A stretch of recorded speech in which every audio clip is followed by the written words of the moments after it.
wabarakatuh. Perkenalkan, nama saya Sri Lestari, Sarjana Pendidikan. Saya peserta latsar dari Kota Surakarta, Angkatan 107, Kelompok 4, nomor hadir 35. Jabatan saya sebagai Guru Penjas Orkes Ahli Pertama.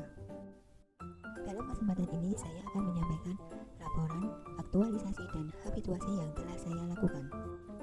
Kondisi sebelum aktualisasi, saya menemukan di mana pembelajaran penjas orkes hanya disampaikan melalui grup WA dengan tugas membuat rangkuman, padahal mata pelajaran ini membutuhkan keterampilan atau praktek, sehingga hal tersebut mempengaruhi antusias siswa dalam mengikuti pelajaran tersebut, sehingga kegiatan aktualisasi saya mengambil judul optimalisasi pembelajaran pendidikan jasmani, olahraga, dan kesehatan melalui media pembelajaran digital di SMP Negeri 3 Surakarta. Berikut ini, sebelum melaksanakan kegiatan aktualisasi, maka saya akan berkonsultasi dengan Ibu Kepala Sekolah, di mana beliau sebagai mentor saya pada kegiatan aktualisasi ini. Pertama saya lakukan yaitu menyusun perangkat pembelajaran. Perangkat pembelajaran yang sudah saya buat terdiri dari silabus pembelajaran, kemudian materi pembelajaran, dan yang terakhir rencana pelaksanaan pembelajaran atau yang disebut dengan RPP. Dalam menyusun perangkat pembelajaran, saya lakukan dengan cermat dan teliti sehingga akan menghasilkan perangkat pembelajaran yang berkualitas. Selain itu, saya juga berpedoman pada Permendikbud nomor 22 tahun 2016 tentang standar proses pendidikan dasar dan menengah. Saya juga berkonsultasi atau meminta saran dari guru senior untuk penyempurnaan perangkat pembelajaran yang saya buat. Kedua yang saya lakukan itu membuat media pembelajaran digital berupa video pembelajaran, peralatan yang akan digunakan dalam pengambilan video bersama dengan teman dan bergotong royong serta bertanggung jawab atas barang yang saya gunakan. Setelah peralatan tersedia, maka segera saya melakukan pengambilan rekaman video yang dibantu oleh teman. Dalam pengambilan rekaman video ini, saya mengaplikasikan kepemimpinan, gotong royong, menghargai komunikasi, inovasi, serta tanggung jawab.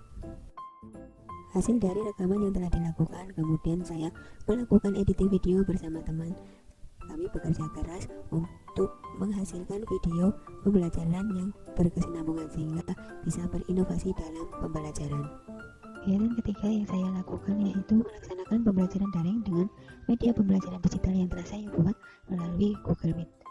Sebelum melaksanakan pembelajaran secara daring, saya akan mempersiapkan link atau peranala Google Meet yang akan saya bagikan kepada siswa melalui grup WA PJJ. Setelah link atau peranala Google Meet siap, maka saya akan memberikan instruksi kepada siswa melalui grup WA PJJ dengan jelas dan memastikan bahwa setiap siswa bisa mengakses Google Meet tersebut supaya pembelajaran yang saya lakukan efektif dan efisien. Saat pembelajaran sudah dimulai, saya memimpin jalannya pembelajaran dengan menggunakan bahasa yang baik yang bisa dipahami oleh siswa sehingga siswa dapat mengerti apa yang saya sampaikan dalam pembelajaran tersebut. Pembelajaran daring tersebut, saya menampilkan video pembelajaran yang telah saya buat sebagai bahan ajar, di mana siswa bisa melihat secara jelas teknik dasar yang harus mereka kuasai. Saya menyampaikan pembelajaran dengan sopan dan santun agar siswa saya dapat memahami apa yang saya sampaikan. Melakukan refleksi dan penguatan pembelajaran berupa tugas praktek kepada siswa melalui Google Classroom. Pertama, saya akan mengunggah video pembelajaran ke dalam Google Classroom sebagai bahan penguatan materi pembelajaran untuk siswa. Dalam tahapan ini saya melakukan dengan jelas dan mengharapkan bahwa semua siswa dapat mengakses video pembelajaran untuk mereka pelajari. Selanjutnya, memberikan penugasan praktek pada siswa melalui Google Classroom.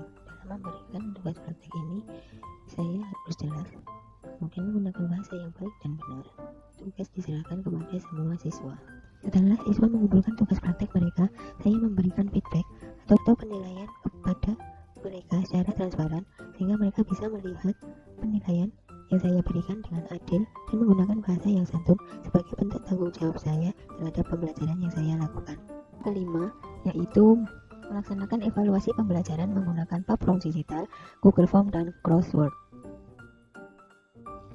Saya telah membuat soal evaluasi menggunakan Google Form dan crossword untuk mengetahui kemampuan siswa saya.